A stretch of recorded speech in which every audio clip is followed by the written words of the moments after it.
शिक्षक अभाव को नहीं तातिले छात्र छात्री ढेंकानाल कंकड़ाहाड़ ब्लॉक जरडा प्राथमिक विद्यालय में ताला पकाई धारणा में बसी अभिभावक और छात्र छात्री स्कूल प्रथम सप्तम श्रेणी पर्यंत शिक्षादान होता बेले 125 जन छात्र छात्री पाठ पढ़ुंट किंतु स्कूल अच्छा मात्र 2 जन शिक्षक तेणु पिलांकर पाठपढ़ार समस्या देखा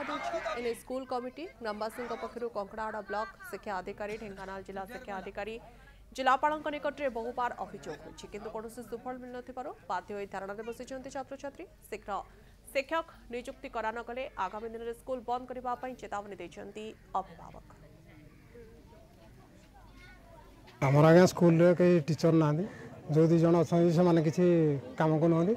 तेणु आम दाबी करमर 125 पिला अच्छा प्राय तेणु आम दाबी जो टीचर को बदली करूँ और नुआ टीचर आमको 5 जन दिखाँ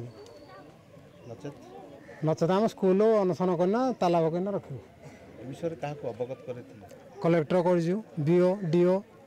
समस्त एवं भी थाना वाला जन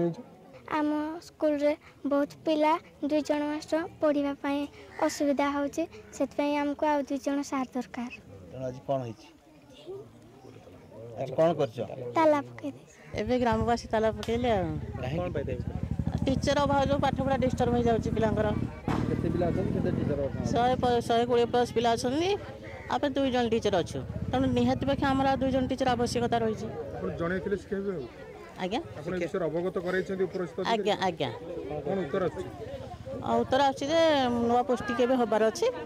आम निश्चय टीचर दो।